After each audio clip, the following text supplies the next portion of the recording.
پہلے تو میں ڈیمز کی بات کر لوں، اس کے بعد میں صرف بریفلی اس ڈاکیومنٹری کی بات کرتا ہوں. دیکھیں،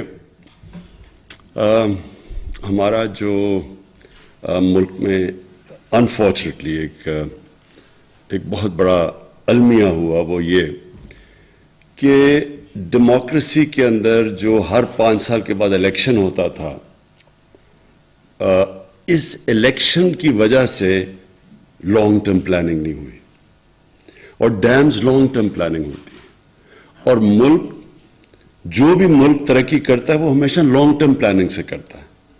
اگر چائنا کو آج ہم دیکھتے ہیں کہ دنیا کی سب سے تیزی سے بڑھتی ہوئی اکنامک پاور اور سپر پاور بنے جا رہا ہے، تو چائنا کی اگر آپ ساری اسٹڈی کریں، ڈیولپمنٹ کا جو ان کا جو ماڈل ہے وہ لانگ ٹرم پلاننگ کا ہے.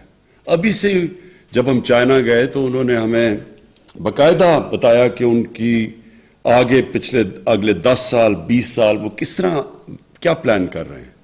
اور کوئی قوم آگے نہیں بڑھ سکتی جب تک وہ لانگ ٹرم پلاننگ نہ ہو، آگے کا نہ سوچے. تو ہمارا بدقسمتی سے کیا ہوا ہے، 5 سال کی ٹرم ہوتی ہے، کوشش یہ ہوتی ہے کہ 5 سال کے بیچ میں جو بھی چیز کمپلیٹ ہو جائے تاکہ پبلک کو دکھائیں، پھر بہت زیادہ اربوں روپیہ اشتہاروں پہ خرچ کریں اور پھر اس کے اوپر الیکشن جیت جائیں. تو یہ جو ہمارا ایک ہینڈی کیپ آیا، اس نے بہت نقصان پہنچایا پاکستان کو. سب سے بڑا نقصان یہ پہنچایا کہ ہماری جو اویلیبل ہائیڈرو الیکٹریسٹی تھی وہ سستی بھی تھی، واٹر ریزروائرز بھی بن جانے تھے، ہماری ایگریکلچر کو بھی فائدہ ہونا تھا. بجائے اس کا سوچنے کے لیے وہ شارٹ ٹرم میں وہ ہم نے فیصلے کیے جس سے آج پاکستان کی جو بجلی ہم بناتے ہیں وہ سارے بر صغیر میں سب سے مہنگی بجلی ہے. اور وہی نہیں مہنگی بجلی، بلکہ جس طرح کہ ہم نے کانٹریکٹس کیے، جو ابھی فیصل واڈا نے بتایا کہ کانٹریکٹس یہ کیے کہ چاہے ہم بجلی خریدیں یا نہ خریدیں، کانٹریکٹس اب ایسے ہیں کہ 2013 میں 180 ارب روپے کی کیپیسٹی پیمنٹس تھی، میننگ کہ ہم بجلی استعمال کریں یا نہ کریں اتنا پیسہ ہم نے دینا تھا پاور پروڈیوسرز کو، جو جنریٹ کرتے تھے بجلی. ہماری گورنمنٹ آئی، وہ اماؤنٹ پہنچ گیا، جو نئے پلانٹس آئے جنریشن میں تو وہ پہنچ گیا 500 ارب پہ. اور 2023 میں 1500 ارب روپیہ ہم خرچ کریں گے بجلی کے کیپیسٹی پیمنٹس پہ، چاہے ہم وہ بجلی استعمال کریں یا نہ کریں. تو اس کا بھی ایک پرابلم ہے. پرابلم یہ ہے کہ ہماری سردیوں اور گرمیوں میں جو بجلی ہم استعمال کرتے ہیں اس میں بہت فرق ہے. گرمیوں میں ہماری اس وقت بجلی اگر 24,000 میگا واٹ کے ارد گرد استعمال ہوتی ہے تو سردیوں میں وہ گر کے آ جاتی ہے 8 یا 9,000 پہ. تو اس کا مطلب یہ ہے کہ اگر سردیوں میں ہم بجلی نہیں استعمال کریں، پیسے پھر بھی ہم نے دینے ہیں. اس کی وجہ سے بجلی مہنگی ہو گئی ہے. اور پھر کئی کانٹریکٹس ہم نے کیے جس میں ہم نے بڑی مہنگی بجلی کانٹریکٹ کی دنیا کی مقابلے میں. تو یہ اس لیے ہوا کہ یہ ساری شارٹ ٹرمزم کے اوپر، اس میں کرپشن بھی تھی، شارٹ ٹرم سوچ تھی کہ ہم صرف اگلے الیکشن کا سوچیں اور پھر اس کے بیسس پہ الیکشن جیت کے تو پھر آگے چلیں. یہ جو ڈیمز ہم نے 50 سال کے بعد فیصلہ کیا 2 بڑے ڈیمز بنانے میں، جس میں مومند ڈیم پرابلی جلدی بھی بن جائے گا اور اس کا بہت بڑا امپیکٹ پڑے گا پشاور کے اوپر اور پانی واٹر سپلائی کے اوپر. پانی کے آگے ہمیں جو پرابلمز ہوں گے اور بجلی بھی بن جائے گی. یہ 50 سال کے بعد 2 ڈیمز بڑے بن رہے ہیں. اس سے پہلے ہمارے پاس تھے تربیلا اور منگلا، ہماری زندگی میں وہ بنے تھے. اور اس کے بعد کوئی ڈیمز نہیں بنے، حالانکہ پاکستان کا جو ہائیڈرو الیکٹریسٹی کا پوٹینشیل ہے وہ ہم سمجھتے ہیں تقریباً 50,000 میگا واٹ، 70,000 میگا واٹ کا پوٹینشیل تھا، جو کہ اگر ہم ٹائم ٹو ٹائم ڈیمز بناتے رہتے تو آج ہم اس سچویشن میں نہ ہوتے کہ ہماری جو انڈسٹری ہے اگر ہم اس کو سبسڈائز نہ کریں تو وہ مقابلہ ہی نہیں کر سکتی ہندوستان اور بنگلہ دیش کی انڈسٹری کا، کیونکہ وہاں کے بجلی کے ریٹس ہمارے سے کم ہیں.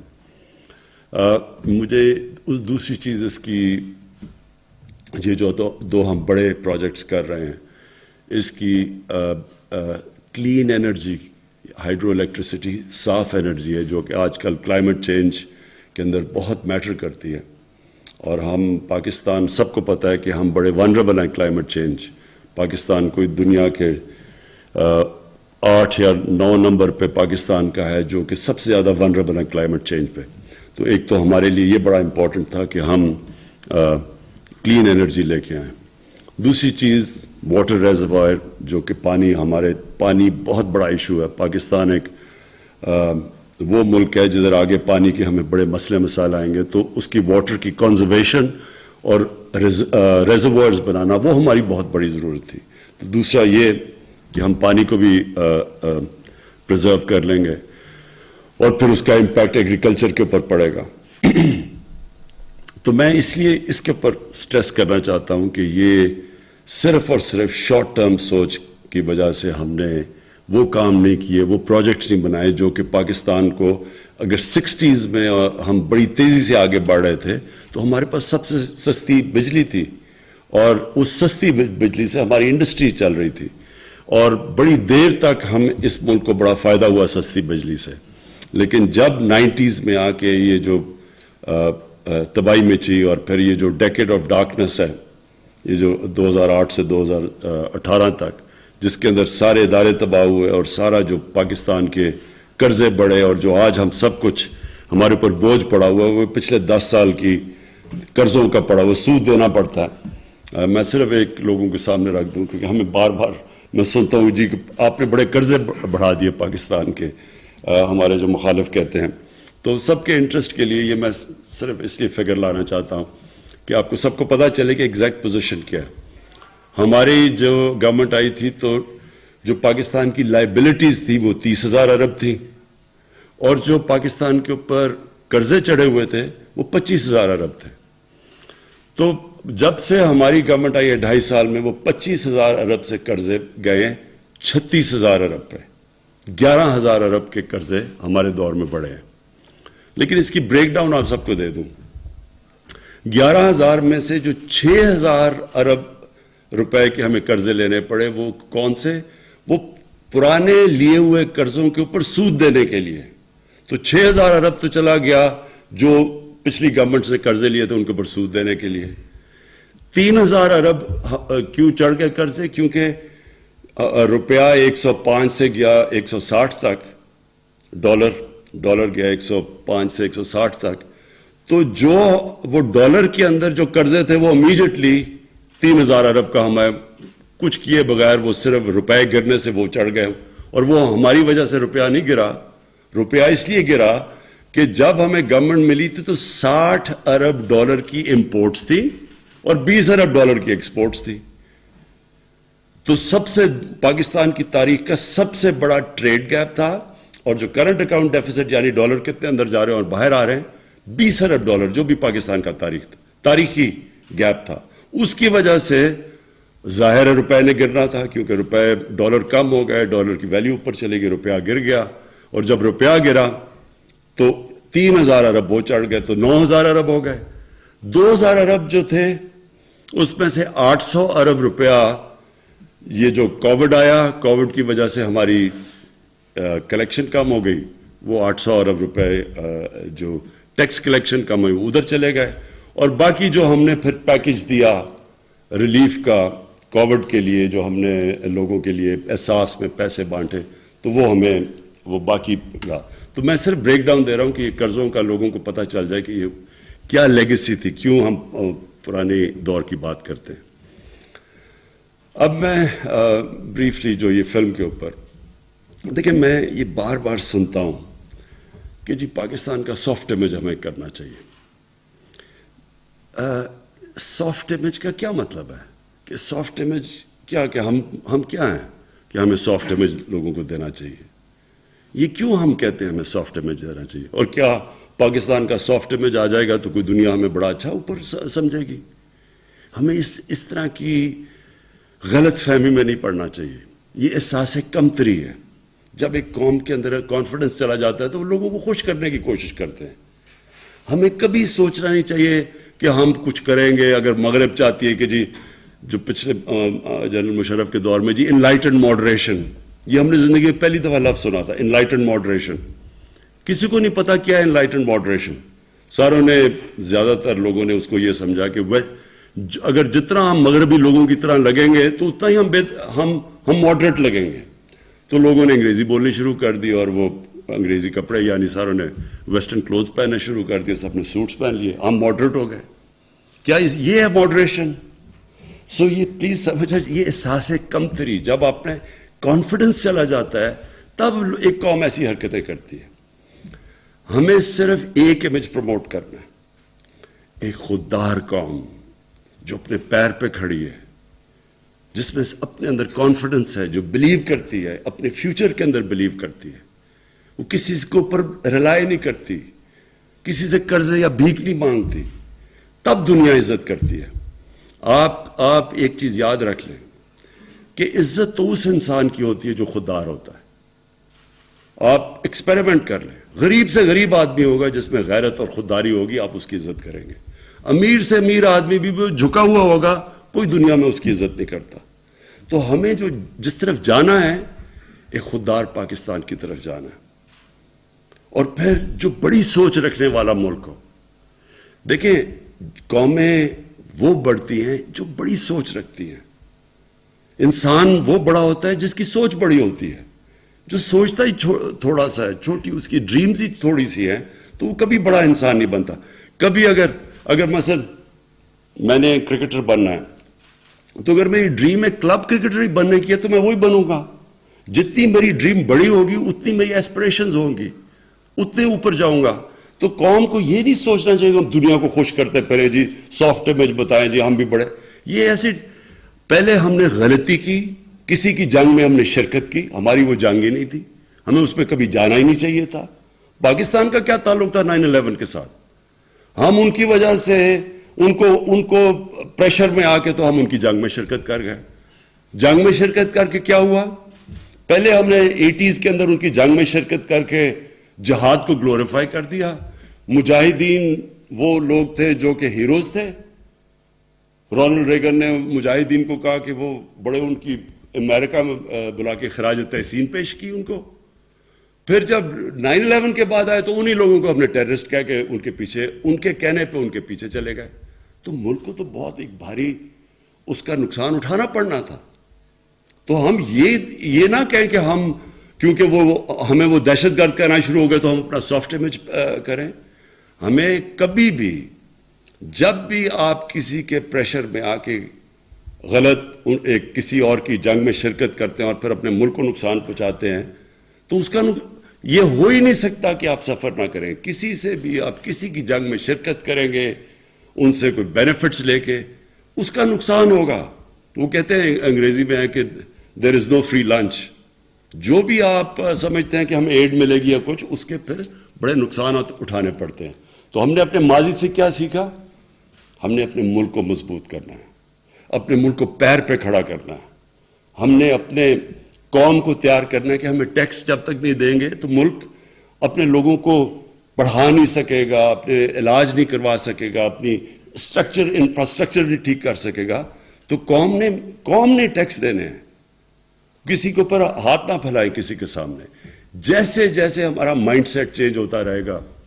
میں آج آپ کے سامنے ایک وہ آدمی جس نے ساری دنیا دیکھی ہوئی ہے, جو پوٹینشل پاکستان میں ہے, شاید ہی دنیا میں کوئی ملک ہے جس میں اتنا پوٹینشل ہے.